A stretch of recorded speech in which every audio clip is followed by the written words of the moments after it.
Hi friends, welcome to WeLearn. ബയോളജിയുടെ പുതിയൊരു series നമ്മൾ ആരംഭിക്കുകയാണ്. അതിൻ്റെ ഇൻട്രഡക്ടറി ലെക്ചറാണ്. അതുകൊണ്ട് തന്നെ വളരെ ബേസിക് ആയിട്ടുള്ള കാര്യങ്ങളാണ് നമ്മൾ ഈ ഒരു വീഡിയോയിലൂടെ നോക്കാൻ പോകുന്നത്. ബയോളജി എന്ന വാക്ക് യഥാർത്ഥത്തിൽ ഉരുത്തിരിഞ്ഞ് വരുന്നത് ഗ്രീക്ക് ഭാഷയിൽ നിന്നുമാണ്. ഗ്രീക്ക് ഭാഷയിലെ രണ്ട് വാക്കുകളായിട്ടുള്ള ബയോസും ലോഗോസിൽ നിന്നുമാണ് ബയോളജി എന്ന് പറയുന്ന വാക്ക് യഥാർത്ഥത്തിൽ രൂപം കൊള്ളുന്നത്. അതിൽ ബയോസ് എന്നാൽ ലൈഫ് അല്ലെങ്കിൽ ജീവൻ എന്നും ലോഗോസ് എന്നാൽ സ്റ്റഡി അല്ലെങ്കിൽ പഠനമെന്നുമാണ് അർത്ഥം. ചുരുക്കത്തിൽ ബയോളജി നമുക്ക് ഇങ്ങനെ പറയാം: the science of studying living organism on earth എന്ന് പറയാം. നമ്മുടെ ഭൂമിയിൽ ജീവനുള്ളവയെക്കുറിച്ച് പഠിക്കുന്ന ശാസ്ത്രശാഖയാണ് ബയോളജി. ഭൂമിയിൽ ജീവനുള്ളവയെ നമ്മൾ പ്രധാനമായും രണ്ടായി തരംതിരിച്ചിട്ടുണ്ട്: പ്ലാന്റ്സ് എന്നും ആനിമൽസ് എന്നും. അതിൽ പ്ലാന്റ്സിനെ കുറിച്ചുള്ള പഠനത്തെ നമ്മൾ ബോട്ടണി എന്നും ആനിമൽസിനെ കുറിച്ചുള്ള പഠനത്തെ സുവോളജി എന്നുമാണ് വിളിക്കുന്നത്. ഇതെല്ലാവർക്കും അറിയാവുന്ന കാര്യമാണ്. അങ്ങനെ ഇവ രണ്ടും ചേർന്ന് കളക്റ്റീവ്ലി നമ്മൾ വിളിക്കുന്നതാണ് ബയോളജി. സുവോളജിനെയും ബോട്ടണിനെയും ചേർത്ത് നമ്മൾ വിളിക്കുന്നതാണ് ബയോളജി. ഇങ്ങനെ നമ്മുടെ ഭൂമിയിലുള്ള പ്ലാന്റ്സും ആനിമൽസും എല്ലാം പരസ്പരം ഇൻ്റർ ഡിപ്പെൻഡൻ്റ് ആയിട്ടാണ് ജീവിക്കുന്നത്. ഒന്നിൻ്റെ നിലനിൽപ്പിന് മറ്റൊന്നിനെ അത് ആശ്രയിച്ചു കൊണ്ടിരിക്കുന്നു. ഉദാഹരണം പറയുവാണെങ്കിൽ, നമ്മുടെ പ്ലാന്റ്സ് ആണ് നമുക്ക് വേണ്ട ഓക്സിജൻ പുറപ്പെടുവിപ്പിക്കുന്നതും അതുപോലെ തന്നെ നമ്മുടെ കാലാവസ്ഥയെ സ്വാധീനിക്കുവാനൊക്കെ നമ്മുടെ പ്ലാന്റ്സ് വലിയ രീതിയിലുള്ള സ്വാധീനങ്ങൾ നടത്തുന്നുണ്ട്. അങ്ങനെ നമ്മൾ പറയുന്ന ബയോളജി എന്ന് പറയുന്ന പദം കോയിൻ ചെയ്യുന്നത് 1802 ലമാർക്കും ട്രെവർ ആനസും ചേർന്നുകൊണ്ടാണ്.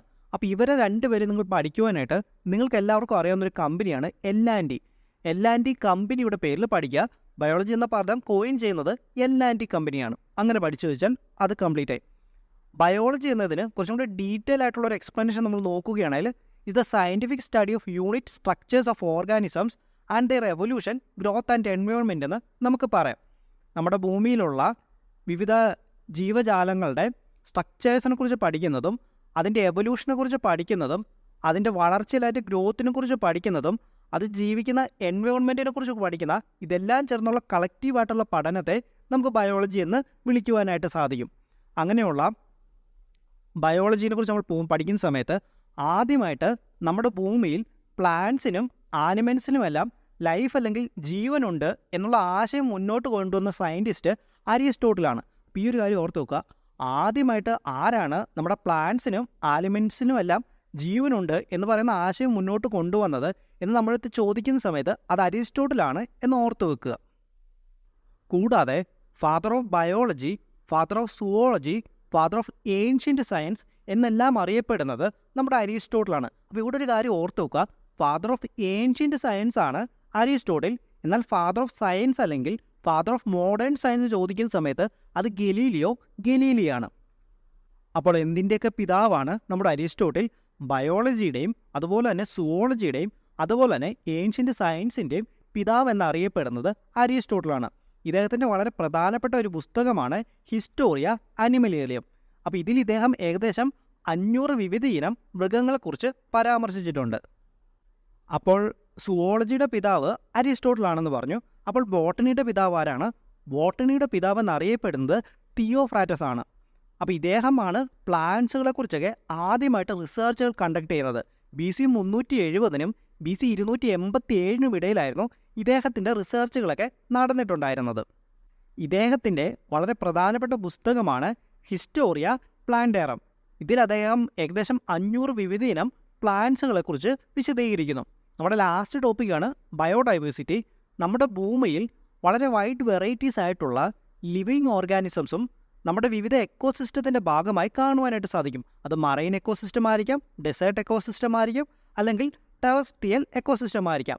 അങ്ങനെ ഭൂമിയിലുള്ള ഈ ലിവിങ് ഓർഗാനിസത്തിൻ്റെ റിച്ച്നെസ്സിനെയും വെറൈറ്റീസിനെ കുറിച്ച് നമ്മൾ പറയുന്നതാണ് ബയോഡൈവേഴ്സിറ്റി എന്ന്. അങ്ങനെ ഇതോടുകൂടി ബയോളജിയുടെ ഇൻട്രഡക്ടറി ആയിട്ടുള്ള ലെക്ചർ കംപ്ലീറ്റ് ആവുകയാണ്. ഇതിൽ നമ്മൾ വളരെ ബേസിക് ആയിട്ടുള്ള കാര്യങ്ങളാണ് നോക്കിയിട്ടുണ്ടായിരുന്നത്. മുന്നോട്ട് വരുന്ന വീഡിയോകളിൽ നമുക്ക് വളരെ ഇമ്പോർട്ടൻ്റ് ആയിട്ടുള്ള ടോപ്പിക്കുകളിൽ കൂടി കടന്നു പോകാം. അപ്പോൾ അതിനു മുമ്പ് നമ്മുടേത് വളരെ ചെറിയൊരു ചാനലാണ്. നിങ്ങളുടെയൊക്കെ സപ്പോർട്ട് ഉണ്ടെങ്കിൽ മാത്രമേ മുന്നോട്ട് പോകാനായിട്ട് നമുക്ക് സാധിക്കുകയുള്ളൂ. അപ്പോൾ അതുകൊണ്ട് തന്നെ എല്ലാവരും കൂടെ നിന്ന് സപ്പോർട്ട് ചെയ്യണമെന്ന് ഞാൻ നിങ്ങളുടെ അടുത്ത് റിക്വസ്റ്റ് ചെയ്യുകയാണ്. അപ്പോൾ ഓക്കെ, താങ്ക് യു. നെക്സ്റ്റ് വീഡിയോയിലൂടെ കാണാം. Hi friends, welcome to WeLearn. ബയോളജിയുടെ സെക്കൻഡ് വീഡിയോ ആണ്. നമ്മൾ പഠിക്കാൻ പോകുന്നത് സെൽസ് അല്ലെങ്കിൽ കോശങ്ങളെക്കുറിച്ചാണ്. സെൽ എന്ന വേർഡ് രൂപപ്പെട്ടു വരുന്നത് ലാറ്റിൻ ഭാഷയിൽ നിന്നുമാണ്. ലാറ്റിൻ ഭാഷയിൽ ലിറ്റിൽ റൂം, ചെറിയ മുറി എന്ന അർത്ഥം വരുന്ന സെല്ലൂസ് എന്ന പദത്തിൽ നിന്നുമാണ് റോബർട്ട് ഹൂക്ക് തൻ്റെ മൈക്രോഗ്രാഫി എന്ന പുസ്തകത്തിൽ അദ്ദേഹം കോർക്കിൽ ഡിസ്കവർ ചെയ്ത സെല്ലുകളെ മെൻഷൻ ചെയ്യുന്നത്. അവിടെ നിന്നുമാണ് സെല്ലെന്ന് നമ്മൾ ഇന്ന് ഉപയോഗിക്കുന്ന പദം രൂപപ്പെട്ടു വരുന്നത്.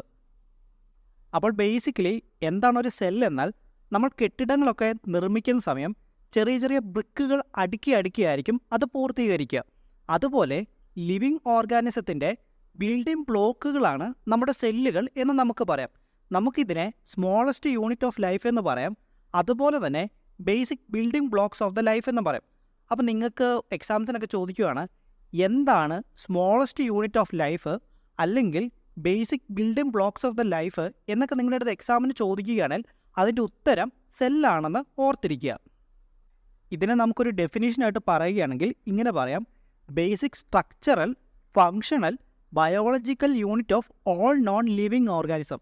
എല്ലാ അറിയപ്പെടുന്ന ജീവികളുടെയും അവയുടെ ബേസിക് ആയിട്ടുള്ള സ്ട്രക്ചറലും ഫങ്ഷണലും ബയോളജിക്കൽ യൂണിറ്റുമായിട്ടുള്ള ഭാഗത്ത് നമുക്ക് എന്തെന്ന് പറയാം? അതിൻ്റെ സെല്ലെന്ന് നമുക്ക് പറയാം. അപ്പോൾ ഇങ്ങനെയുള്ള നമ്മുടെ സെല്ലുകളെക്കുറിച്ച് പഠിക്കുന്ന ബയോളജിയുടെ ബ്രാഞ്ചിനെ നമ്മൾ വിളിക്കുന്നത് സൈറ്റോളജി എന്നാണ്. അപ്പോൾ സെല്ലുകളെക്കുറിച്ചുള്ള പഠനം അറിയപ്പെടുന്നത് ഏത് പേരിലാണ്? സെല്ലുകളെക്കുറിച്ചുള്ള പഠനം അറിയപ്പെടുന്നത് സൈറ്റോളജി എന്നാണ്. അടുത്ത പോയിന്റ്, ആരാണ് ആദ്യമായി സെല്ലെന്ന് പറയുന്ന പദം രൂപപ്പെടുത്തിയത് എന്ന് നമ്മൾ നേരത്തെ പറഞ്ഞായിരുന്നു. റോബർട്ട് ഹൂക്കാണ്. ഇദ്ദേഹം ഒരു കോർക്കിൻ്റെ സ്ലൈസിനെ ഒരു പ്രിമിറ്റീവ് മൈക്രോസ്കോപ്പിൽ കൂടി നിരീക്ഷിക്കുന്ന സമയം ചെറിയ ചെറിയ കമ്പാർട്ട്മെൻറ്റുകൾ ചേർന്നുകൊണ്ട് ഒരു ഹണികോം സ്ട്രക്ചർ രൂപപ്പെടുന്നതായിട്ട് ഇദ്ദേഹം വീക്ഷിച്ചു. അങ്ങനെയുള്ള കമ്പാർട്ട്മെൻറ്റുകളെയായിരുന്നു റോബർട്ട് ഹൂക്ക് സെല്ലെന്ന് വിളിച്ചത്. യഥാർത്ഥത്തിൽ ഇദ്ദേഹം കണ്ടത് ഡെഡ് സെൽസിൻ്റെ സെൽ വാളുകളെയായിരുന്നു. എന്നാൽ ആദ്യമായി ജീവനുള്ള സെല്ലുകളെ ഒബ്സേർവ് ചെയ്തത് 1764 ഇംപ്രൂവ്ഡ് ആയിട്ടുള്ള ഇക്വിപ്മെൻസിൻ്റെ സഹായത്തോടു കൂടി പോൺ വാട്ടറിൽ നിന്നും ആൻ്റോണിയോ ലൂവൻഹൂക്ക് ആയിരുന്നു. അപ്പോൾ ഇവിടെ ഓർത്തിരിക്കേണ്ട ഒരു കാര്യമുണ്ട്, നമ്മുടെ റോബർട്ട് ഹൂക്ക് യഥാർത്ഥത്തിൽ കണ്ടുപിടിച്ചത് ഡെഡ് സെല്ലുകളെയാണ്. അത് ഡെഡ് സെല്ലുകളുടെ സെൽവാളുകളെയാണ് യഥാർത്ഥത്തിൽ കണ്ടുപിടിച്ചത് ഇദ്ദേഹം. അപ്പോഴെങ്കിലും ഓർത്തിരിക്കുക, ആദ്യമായിട്ട് സെല്ല് കണ്ടുപിടിച്ചത് റോബർട്ട് ഹൂക്ക് ആണെന്ന് ഓർത്ത് വെക്കുക. എന്നാൽ ആദ്യമായിട്ട് ലിവിങ് സെല്ല് കണ്ടുപിടിക്കപ്പെട്ടത് ആൻ്റോണിയോ ലൂവൻഹൂക്ക് ആണെന്നുള്ളതും പഠിച്ചു വെക്കുക. ഇത് രണ്ടായിട്ട് തന്നെ നിങ്ങൾ പഠിച്ചു വെക്കണം. ഇല്ലെങ്കിൽ നിങ്ങൾക്ക് ഇങ്ങനെ ചോദ്യം വരും, ആദ്യമായിട്ട് ജീവനുള്ള അല്ലെങ്കിൽ ലിവിങ് സെൽസിനെ കണ്ടുപിടിച്ചത് ആരാണ് എന്ന് ചോദിക്കുന്ന സമയത്ത് അവിടെ റോബർട്ട് ഹൂക്കിനെ കൊണ്ടുപോയി നിങ്ങൾ എഴുതി കഴിഞ്ഞാൽ നിങ്ങളുടെ ഉത്തരം തെറ്റിപ്പോവും. അങ്ങനെ സെല്ല് ഡിസ്കവർ ചെയ്തതിന് ശേഷം 1831 കോശത്തിൻ്റെ ന്യൂക്ലിയസും കണ്ടുപിടിച്ചു. കോശത്തിൻ്റെ ന്യൂക്ലിയസ് കണ്ടുപിടിച്ചത് റോബർട്ട് ബ്രൗൺ ആണ്. അപ്പോൾ ഇത് വളരെ ഇമ്പോർട്ടൻ്റ് ആയിട്ടുള്ള പോയിൻ്റാണ്. ആരാണ് കോശത്തിൻ്റെ ന്യൂക്ലിയസ് കണ്ടുപിടിച്ചത്? റോബർട്ട് ബ്രൗൺ ആണ് കോശത്തിൻ്റെ ന്യൂക്ലിയസ് കണ്ടുപിടിച്ചത്. ഇതിനുശേഷം 1839 കോശത്തിനകത്തുള്ള ദ്രാവക രൂപത്തിലുള്ള സബ്സ്റ്റൻസിനെ പ്രോട്ടോപ്ലാസം എന്ന് വിളിച്ചത് പുർക്കിൻസാണ്. അപ്പോൾ ആരാണ് ആദ്യമായിട്ട് പ്രോട്ടോപ്ലാസം എന്ന ടേം കോയിൻ ചെയ്യുന്നത്? അല്ലെങ്കിൽ നമ്മുടെ കോശത്തിനകത്തുള്ള ഫ്ലൂയിഡ് സബ്സ്റ്റൻസ് അല്ലെങ്കിൽ ദ്രാവക രൂപത്തിലുള്ള സബ്സ്റ്റൻസിനെ പ്രോട്ടോപ്ലാസം എന്ന് വിളിച്ചത് ആരാണെന്ന് ചോദിക്കുന്ന സമയത്ത് അത് പുർക്കിൻസയാണ്. അടുത്ത പോയിന്റ് നമ്മുടെ സെല്ലിൻ്റെ ഷേപ്പാണ്, അല്ലെങ്കിൽ നമ്മുടെ കോശത്തിൻ്റെ ആകൃതിയാണ്. നമ്മുടെ ഒട്ടുമിക്ക ആനിമലും അല്ലെങ്കിൽ പ്ലാന്റ് സെല്ലുകളെല്ലാം കാണപ്പെടുക ഒരു ഫിക്സഡ് ഷേപ്പിലായിരിക്കും. ചിലപ്പോൾ അത് എലിപ്റ്റിക്കലായിരിക്കും, അല്ലെങ്കിൽ അത് സ്പെറിക്കലായിരിക്കും, അല്ലെങ്കിൽ ഇലോങ്ങേറ്റഡ് ആയിരിക്കും, അല്ലെങ്കിൽ അതൊരു ത്രെഡ് ഷേപ്പിലൊക്കെ ആയിരിക്കും കാണപ്പെടുക. എന്നാൽ ചില കോശങ്ങൾ ഇതുപോലെ ഒരു ഫിക്സഡ് ഷേപ്പ് കാണുകയില്ല. അതിന് ഉദാഹരണമാണ് WBC അമീബയൊക്കെ. അപ്പോൾ ചില സെല്ലുകൾക്ക് ഷേപ്പുണ്ട്, ചില സെല്ലുകൾക്ക് ഷേപ്പില്ല. ഷേപ്പില്ലാത്ത സെല്ലിന് ഏറ്റവും നല്ല ഉദാഹരണമാണ് WBC. ഓക്കെ, അടുത്ത പ്രധാനപ്പെട്ടൊരു പോയിന്റ്, ഏറ്റവും ചെറിയ സെല്ല് ഏതാണ്? ഏറ്റവും ചെറിയ സെല്ല് മൈക്കോപ്ലാസ്മയാണ്. ഈ ഒരു കാര്യം പലരും തെറ്റിയും. അതായത് പെട്ടെന്ന് എല്ലാവരും കയറി സ്പേം സെൽ എഴുതി വെക്കും. ആ ഒരു ചോദ്യം നിങ്ങൾ കറക്റ്റായിട്ട് മനസ്സിലാക്കുക. ഏറ്റവും ചെറിയ സെല്ല് മൈക്കോപ്ലാസ്മയാണ്. എന്നാൽ മനുഷ്യ ശരീരത്തിലെ ഏറ്റവും ചെറിയ സെല്ല് സ്പേം സെൽസ് ആണ്. അപ്പോൾ അതിനൊന്ന് തലതിരിഞ്ഞ് തന്നെ പഠിക്കുക കേട്ടോ. ലോകത്തിൽ മൊത്തത്തിൽ നമ്മൾ പറയുന്ന സമയത്ത് ഏറ്റവും ചെറിയ സെല്ല് മൈക്കോപ്ലാസ്മയാണ്. എന്നാൽ മനുഷ്യ ശരീരത്തിലെ ഏറ്റവും ചെറിയ സെല്ലെന്ന് പറയുന്നത് സ്പേം സെല്ലാണ്. അതുപോലെ ഏറ്റവും വലിയ സെല്ലെന്ന് പറയുന്നത് ഓസ്ട്രിക് എഗ് ആണ്. എന്നാൽ മനുഷ്യ ശരീരത്തിലെ ഏറ്റവും വലിയ എല്ലെന്ന് പറയുന്നത് ഓവമാണ്, അല്ലെങ്കിൽ എഗ് സെൽസ് ആണ്. അതുപോലെ മനുഷ്യ ശരീരത്തിലെ ഏറ്റവും ലോങ്ങസ്റ്റ് അല്ലെ ഏറ്റവും നീളം കൂടിയ സെല്ലെന്ന് പറയുന്നത് നെർവ് സെൽസ് ആണ്. അപ്പോൾ നമ്മൾ പറഞ്ഞു എല്ലാ ജീവജാലങ്ങളും നിർമ്മിക്കപ്പെട്ടിരിക്കുന്നത് സെല്ലുകൊണ്ടാണ്. അങ്ങനെ ഓരോ ജീവജാലങ്ങളും നിർമ്മിക്കപ്പെട്ടിരിക്കുന്ന സെല്ലുകളുടെ എണ്ണത്തെ അടിസ്ഥാനമാക്കി നമുക്ക് ജീവജാലങ്ങളെ രണ്ടായിട്ട് തരംതിരിക്കുവാനായിട്ട് സാധിക്കും. യൂണിസെല്ലുലാർ ഓർഗാനിസം എന്നും മൾട്ടി സെല്ലുലാർ ഓർഗാനിസം എന്നും. ഒരു ഒറ്റ സെല്ല് കൊണ്ട് മാത്രം നിർമ്മിക്കപ്പെട്ട ജീവികളെയാണ് നമ്മൾ സിംഗിൾ സെൽ ഓർഗാനിസംസ് എന്ന് വിളിക്കുന്നത്. അതിന് ഏറ്റവും നല്ല ഉദാഹരണമാണ് അമീബ. എന്നാൽ ഒന്നിലധികം സെല്ലുകൾ കൊണ്ട് നിർമ്മിതമായവയാണ് നമ്മൾ മൾട്ടി സെല്ലുലാർ ഓർഗാനിസം എന്ന് വിളിക്കുക. അതിൽ ഓരോ വ്യത്യസ്ത ഇനം സെല്ലുകൾക്കും അതിൻ്റെ വ്യത്യസ്ത ഇനം പ്രവർത്തനങ്ങൾ വീതിച്ച് നൽകിയിട്ടുണ്ടായിരിക്കും. ഉദാഹരണം പറയുവാണെങ്കിൽ നമ്മുടെ ആനിമൽ സെല്ലൊക്കെ. അപ്പോൾ ഇത്രയുമാണ് നമ്മൾ ഈ ഒരു വീഡിയോയിലൂടെ നോക്കുന്നത്. ഇതുകൊണ്ട് സെല്ല് തീർന്നില്ല. സെല്ലിൻ്റെ ഇനിയും അനേകം കാര്യങ്ങൾ നമുക്ക് പഠിക്കുവാനായിട്ടുണ്ട്. അടുത്ത വീഡിയോയിലൂടെ നമുക്ക് പ്രോകാരിയോട്ടിക്കും യൂകാരിയോട്ടിക്കിനെ കുറിച്ചും ഡീറ്റെയിൽ ആയിട്ട് നോക്കാം. അപ്പോൾ ഞാൻ ഈ വീഡിയോ കൺക്ലൂഡ് ചെയ്യുന്നതിന് മുമ്പ് നമ്മുടേത് വളരെ ചെറിയൊരു ചാനലാണ്. നിങ്ങളുടെയൊക്കെ സപ്പോർട്ട് ഉണ്ടെങ്കിൽ മാത്രമേ നമുക്ക് മുന്നോട്ട് പോകാനായിട്ട് സാധിക്കുകയുള്ളൂ. അപ്പോൾ എല്ലാവരും കൂടെ നിന്ന് സപ്പോർട്ട് ചെയ്യണമെന്ന് ഞാൻ നിങ്ങളുടെ അടുത്ത് റിക്വസ്റ്റ് ചെയ്യണം. അപ്പോൾ okay, thank you. Hi friends, welcome to WeLearn. ബയോളജിയുടെ അവസാനത്തെ ക്ലാസ്സിൽ നമ്മൾ സെല്ലുകളെക്കുറിച്ച് പഠിച്ചിട്ടുണ്ടായിരുന്നു. ഇന്ന് നമ്മൾ നോക്കുന്നത് അതിൻ്റെ ബാക്കി ഭാഗമാണ്. അതിനു മുമ്പ് എന്താണ് സെല്ലുകൾ എന്നാൽ സ്മോളസ്റ്റ് യൂണിറ്റ് ഓഫ് ലൈഫ് അല്ലെങ്കിൽ ബിൽഡിംഗ് ബ്ലോക്ക് ഓഫ് ലൈഫിനെയാണ് നമ്മൾ സെല്ലുകൾ അല്ലെങ്കിൽ കോശങ്ങളെന്ന് നമ്മൾ വിളിക്കാറുള്ളത്. അങ്ങനെയുള്ള നമ്മുടെ കോശങ്ങളെ നമ്മൾ പ്രധാനമായും രണ്ടായി തരം തിരിച്ചിട്ടുണ്ട്: പ്രോകാരിയോട്ടിക് എന്നും യൂകാരിയോട്ടിക് എന്നും. പ്രോകാരിയോട്ടിക് അല്ലെങ്കിൽ യൂകാരിയോട്ടിക് ഈ വാക്കുകൾ ഒറിജിനേറ്റ് ചെയ്യുന്നത് ഗ്രീക്ക് ഭാഷയിൽ നിന്നുമാണ്. ഗ്രീക്ക് ഭാഷയിൽ പ്രോ എന്നാൽ പ്രിമിറ്റീവ് അല്ലെങ്കിൽ ബിഫോർ എന്നും കാരിയോസ് എന്നാൽ ന്യൂക്ലിയസ് എന്നുമാണ് അർത്ഥം വരുന്നത്. ചുരുക്കത്തിൽ വളരെ ബേസിക് ആയിട്ടുള്ള സിമ്പിൾ ന്യൂക്ലിയസ് ഉള്ളതിനെയാണ് നമ്മൾ പ്രോകാരിയോട്ടിക് എന്ന് വിളിക്കുന്നതെന്ന് നമുക്ക് പറയാം. അടുത്തത് യൂകാരിയോട്ടിക് ആയിട്ടുള്ള കോശങ്ങളാണ്. ഗ്രീക്ക് ഭാഷയിൽ യു എന്നാൽ ട്രൂ എന്നും കാരിയോസ് എന്നാൽ നമ്മൾ നേരത്തെ പറഞ്ഞിട്ടുള്ളതുപോലെ ന്യൂക്ലിയസ് എന്നാണ് അർത്ഥം വരുന്നത്. ചുരുക്കത്തിൽ ഒരു ട്രൂ ന്യൂക്ലിയസ് ഉള്ളതിനെയാണ് നമ്മൾ യൂകാരിയോട്ടിക് എന്ന് വിളിക്കുന്നത്. അതിനർത്ഥം അല്ലെങ്കിൽ അതിനെ നമുക്ക് മറ്റൊരു രീതിയിൽ ഇങ്ങനെ പറയാം: നമ്മുടെ പ്രോകാരിയോട്ടിക്കിന് ഒരു പ്രോപ്പറായിട്ടുള്ള ന്യൂക്ലിയസുകൾ നമുക്ക് കാണുവാനായിട്ട് സാധിക്കില്ല. ന്യൂക്ലിയർ മെറ്റീരിയലൊക്കെ ഇതിൽ കാണുവാൻ സാധിക്കും. എന്നാൽ അതിനെ എല്ലാം ഒന്നിച്ച് ചേർത്തുകൊണ്ട് ഒരു ന്യൂക്ലിയർ മെംബ്രെയിൻ പ്രോകാരിയോട്ടിക്കിൽ കാണുകയില്ല. കോശത്തിനുള്ളിൽ കാണുന്ന ദ്രാവകമാണ് സൈറ്റോപ്ലാസം. ഒരു പ്രോകാരിയോട്ടിക് ആയിട്ടുള്ള കോശത്തിൽ അതിൻ്റെ സൈറ്റോപ്ലാസത്തിൽ ന്യൂക്ലിയർ മെറ്റീരിയലുകൾ കാണപ്പെടുന്ന ഭാഗത്തെയാണ് അതിൻ്റെ ന്യൂക്ലിയോയിഡ് റീജിയൻ എന്ന് നമ്മൾ വിളിക്കാറുള്ളത്. അതേ ന്യൂക്ലിയോയിഡ് റീജിയണിൽ വളരെ ടൈറ്റ്ലി കോയിൽഡ് ആയിട്ടായിരിക്കും ഇതിൻ്റെ DNA-യും അങ്ങനെയുള്ള ജനറ്റിക് മെറ്റീരിയലുകളൊക്കെ ഒരു പ്രോകാരിയോട്ടിക് ആയിട്ടുള്ള കോശത്തിൽ കാണപ്പെടുക. ടൈറ്റ്ലി കോയിൽഡ് ആയിട്ട് സർക്കുലർ രൂപത്തിൽ. അപ്പോൾ ഈ ഒരു പോയിന്റ് നിങ്ങളൊന്ന് ഓർത്ത് വെക്കുന്നത് നല്ലതായിരിക്കും. നിങ്ങൾക്കിപ്പോൾ വലിയൊരു എക്സാം വരുവാണ്, ഇപ്പോൾ ഡിഗ്രി ലെവൽ അല്ലെങ്കിൽ KS അങ്ങനെ ഏതെങ്കിലും ഒരു എക്സാം വരുന്ന സമയത്ത് പ്രോകാരിയോട്ടിക്കും യൂകാരിയോട്ടിക്കും തമ്മിലുള്ള ഡിഫറൻസ് വരുന്ന സമയത്ത് ഇത് അതിലൊരു ഓപ്ഷനായിട്ട് വരാൻ സാധ്യതയുള്ള ഒരു പോയിൻ്റാണ്. എന്നാൽ ഒരു യൂകാരിയോട്ടിക് ആയിട്ടുള്ള ഒരു കോശം നമ്മൾ പരിശോധിച്ചാൽ അതിൽ വളരെ വെൽ ഓർഗനൈസ്ഡ് ആയ ഒരു ന്യൂക്ലിയസ് നമുക്ക് കാണുവാൻ സാധിക്കും. അതിനൊരു പ്രോപ്പറായിട്ടുള്ള ന്യൂക്ലിയർ മെംബ്രെയിൻ ഉണ്ടായിരിക്കും. ഇവയ്ക്ക് സാധാരണയായി ഒരു ഇന്നർ മെംബ്രെയിനും അതുപോലെ തന്നെ ഒരു ഔട്ടർ മെംബ്രെയിനും ചേർന്നുകൊണ്ട് ഒരു ഡബിൾ ലെയർ ന്യൂക്ലിയർ മെംബ്രെയിൻ ആയിരിക്കും നമ്മുടെ യൂകാരിയോട്ടിക് ആയിട്ടുള്ള കോശങ്ങളിൽ കാണപ്പെടുക. ഇതിനുള്ളിൽ ഈ ഡബിൾ ലെയർ ന്യൂക്ലിയർ മെംബ്രെയിനുള്ളിലായിരിക്കും അതിൻ്റെ ജനറ്റിക് മെറ്റീരിയലുകളൊക്കെ ഒരു യൂകാരിയോട്ടിക് ആയിട്ടുള്ള കോശത്തിൽ കാണപ്പെടുന്നത്. ഇവ രണ്ടും തമ്മിൽ അടുത്തൊരു ഡിഫറൻസ് വരുന്നത് പ്രോകാരിയോട്ടിക് ആയിട്ടുള്ള കോശങ്ങൾ വളരെ സിമ്പിൾ ഇൻ നേച്ചർ ആയിരിക്കും. എന്നാൽ യൂകാരിയോട്ടിക് ആയിട്ടുള്ള കോശങ്ങൾ ആസ് കമ്പയർഡ് ടു നമ്മുടെ പ്രോകാരിയോട്ടിക് ഇത് കുറച്ചും കൂടെ കോംപ്ലക്സ് ആയിട്ടുള്ളൊരു നേച്ചറായിരിക്കും ഇതിനുണ്ടായിരിക്കാം. കൂടാതെ നമ്മുടെ പ്രോകാരിയോട്ടിക് ജനറലി നമ്മുടെ യൂകാരിയോട്ടിക്കുമായിട്ട് കമ്പയർ ചെയ്യുന്ന സമയത്ത് പ്രോകാരിയോട്ടിക് ആയിട്ടുള്ള കോശങ്ങൾക്ക് വലിപ്പം കുറവായിരിക്കും.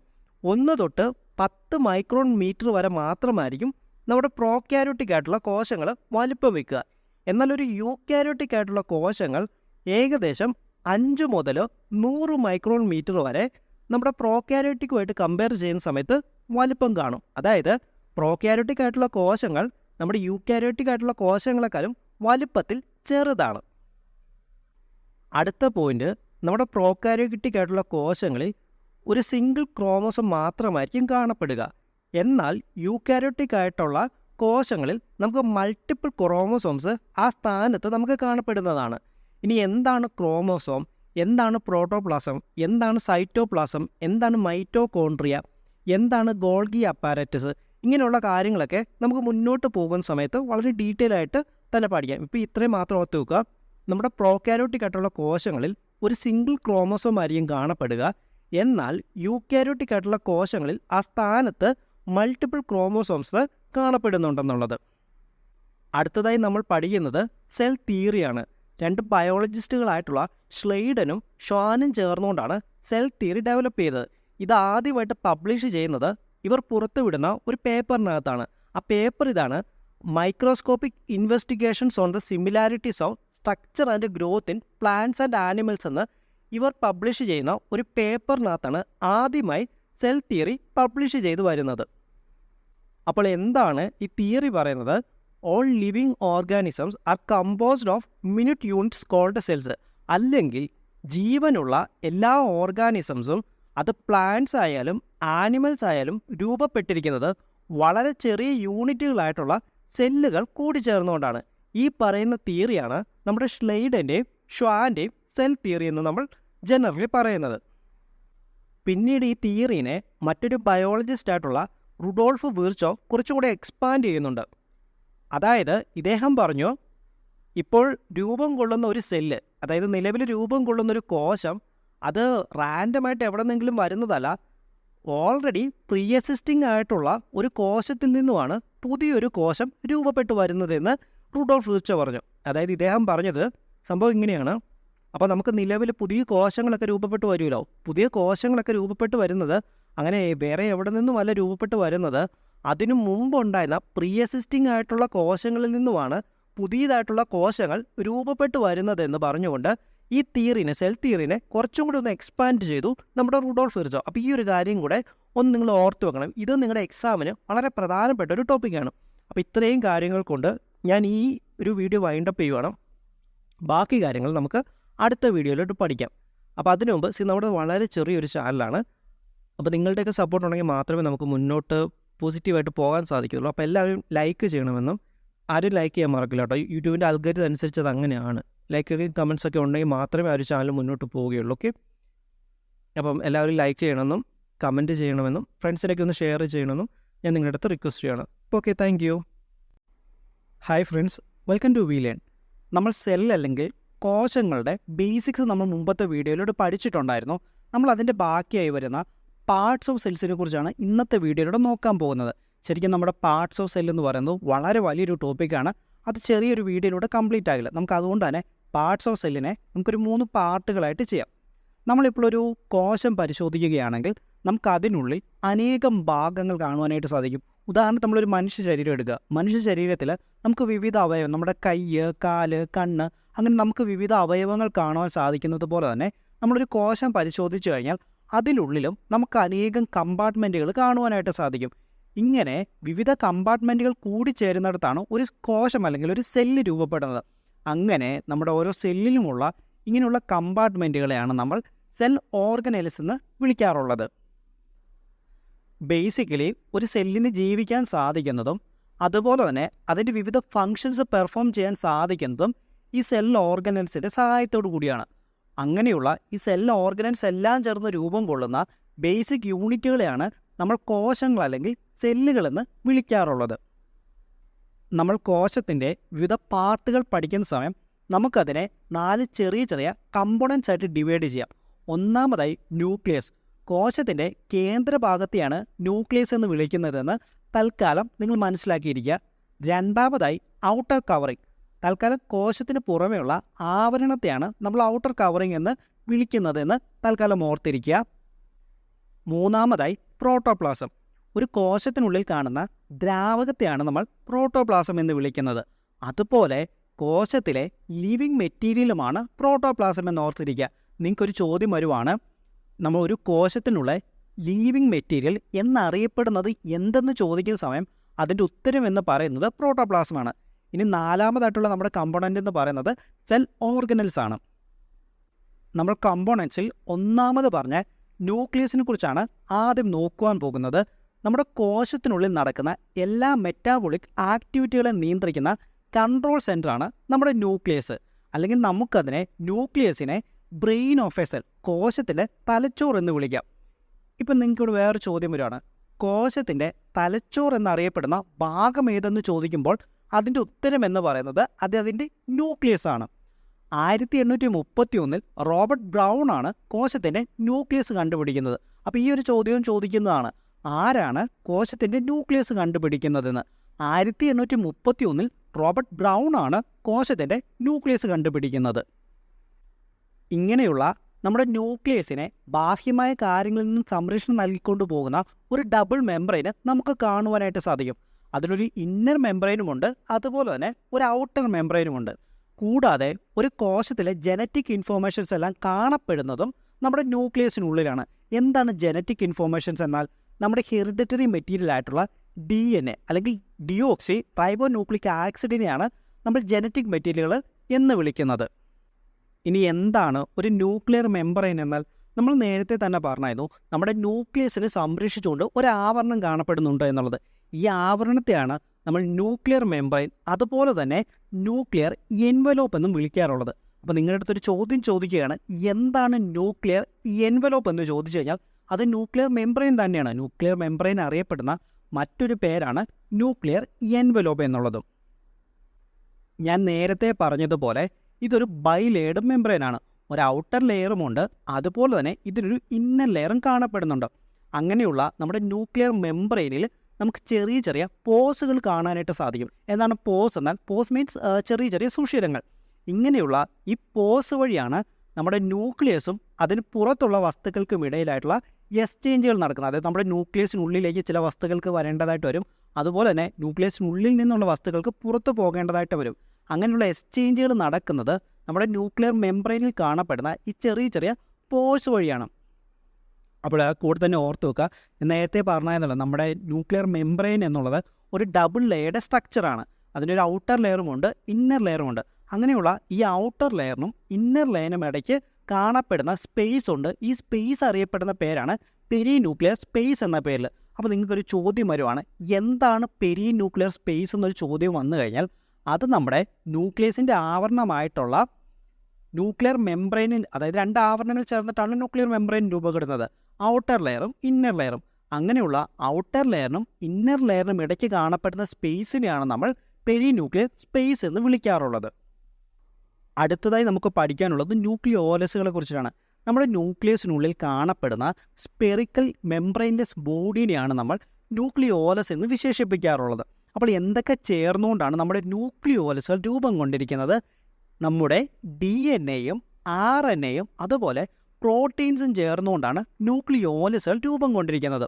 അതുപോലെ തന്നെ നമ്മുടെ കോശത്തിനുള്ളിൽ റൈബോസോംസ് രൂപം കൊള്ളുന്നത് അല്ലെങ്കിൽ റൈബോസോമൽ സിന്തസിസ് നടക്കുന്നത് നമ്മുടെ ന്യൂക്ലിയോലസുകളിൽ വെച്ചിട്ടാണ്. അപ്പോൾ നിങ്ങൾക്കൊരു ചോദ്യം വരും, നമ്മുടെ കോശത്തിനുള്ളിൽ എവിടെയാണ് റൈബോസോമൽ സിന്തസിസ് നടക്കുന്നത് എന്ന് ചോദിച്ചാൽ അത് ന്യൂക്ലിയോലസുകളിൽ വെച്ചിട്ടാണ് നമ്മുടെ കോശത്തിനുള്ളിൽ റൈബോസോമൽ സിന്തസിസ് നടക്കുക. സിന്തസിസ് എന്ന് പറഞ്ഞാൽ ഉൽപ്പാദനം എന്ന തൽക്കാലം നിങ്ങൾ ഓർത്ത് വെക്കുക. അല്ലെങ്കിൽ നമുക്ക് നമ്മുടെ കോശത്തിനുള്ളിൽ റൈബോസോംസ് രൂപം കൊള്ളുന്നത് എവിടെയാണെന്ന് ചോദിച്ചു കഴിഞ്ഞാൽ അത് നമ്മുടെ ന്യൂക്ലിയോലസുകളിലാണെന്നുള്ളത് നിങ്ങൾ പഠിച്ചിരിക്കുക. ബിക്കോസ് ഇത് പണ്ടൊരു എക്സാമിന് ചോദിച്ചിട്ടുള്ളൊരു ചോദ്യമാണ്. അതുപോലെ തന്നെ നമ്മുടെ ന്യൂക്ലിയസിനുള്ളിൽ കാണപ്പെടുന്ന ഒരുതരം പ്രോട്ടോപ്ലാസത്തെയാണ് നമ്മൾ, അല്ലെങ്കിൽ ന്യൂക്ലിയസിനുള്ളിൽ കാണപ്പെടുന്ന ഒരുതരം ദ്രാവകത്തെയാണ് നമ്മൾ ന്യൂക്ലിയോപ്ലാസം എന്ന് വിളിക്കാറുള്ളത്. അപ്പോൾ ഈ ഒരു കാര്യം കൂടെ ഓർത്ത് വെക്കുക. അപ്പോൾ ഈ ഒരു ക്ലാസ്സിലൂടെ നമ്മൾ ഇത്രയുമാണ് നോക്കുന്നത്. ഇനി ബാക്കി വരുന്ന ടോപ്പിക്കുകൾ നമുക്ക് കോശവുമായിട്ട് ബന്ധപ്പെട്ട അല്ലെങ്കിൽ കോശത്തിനുള്ളിലുള്ള പാർട്സുകളെക്കുറിച്ച് നമുക്ക് വരുന്ന വീഡിയോയിലൂടെ നോക്കാം. അപ്പോൾ ഞാൻ ഈ വീഡിയോ കൺക്ലൂഡ് ചെയ്യുന്നതിന് മുമ്പ് ഈ പറഞ്ഞ ടോപ്പിക്കുകളെല്ലാം നിങ്ങൾ നന്നായിട്ട് തന്നെ പഠിക്കുക, അതുപോലെ തന്നെ നോട്ട്സ് എഴുതുക. ഇത് നിങ്ങൾക്ക് വളരെ ഹെൽപ്ഫുള്ളായിരിക്കും. ബിക്കോസ് ഇതിനെയൊക്കെ അടിസ്ഥാനമാക്കി അനേകം ചോദ്യങ്ങൾ നിങ്ങൾക്ക് വരുന്ന എക്സാംസുകളിൽ വരും. അത് വരുകയും ചെയ്യും, അതുപോലെ തന്നെ ചോദിച്ചിട്ടുള്ള ചോദ്യങ്ങളുമൊക്കെ തന്നെയാണ്. അപ്പോൾ ഞാൻ ഈ വീഡിയോ കൺക്ലൂഡ് ചെയ്യുന്നതിന് മുമ്പ് നമ്മുടേത് വളരെ ചെറിയൊരു ചാനലാണ്. നിങ്ങളുടെയൊക്കെ സപ്പോർട്ട് ഉണ്ടെങ്കിൽ മാത്രമേ നമുക്ക് മുന്നോട്ട് പോകാനായിട്ട് സാധിക്കുകയുള്ളൂ. അതുപോലെ തന്നെ നിങ്ങൾക്ക് വീഡിയോയിൽ എന്തെങ്കിലും മാറ്റം വരുത്തണമെന്നുണ്ടെങ്കിൽ അത് നിങ്ങൾ ഡെഫിനറ്റ്ലി എൻ്റെ അടുത്ത് പറയുക കേട്ടോ. നിങ്ങൾ വീഡിയോയിലേക്ക് താഴെ കമൻറ്റ് ചെയ്യുക. അതുപോലെ തന്നെ ഇപ്പം നമുക്ക് എന്തെങ്കിലും അഡീഷണൽ ആയിട്ടുള്ള ഇൻഫോർമേഷൻസ് കൂട്ടിച്ചേർക്കണമെങ്കിലോ അങ്ങനെയുള്ള കാര്യങ്ങൾ നിങ്ങൾക്കുണ്ടെങ്കിൽ നിങ്ങളത് എൻ്റെ അടുത്ത് പറയുക കേട്ടോ. നമുക്ക് അതിനനുസരിച്ചിട്ടുള്ള മാറ്റങ്ങൾ വരുന്ന വീഡിയോകളിൽ തീർച്ചയായിട്ടും വരുത്താം. Okay, thank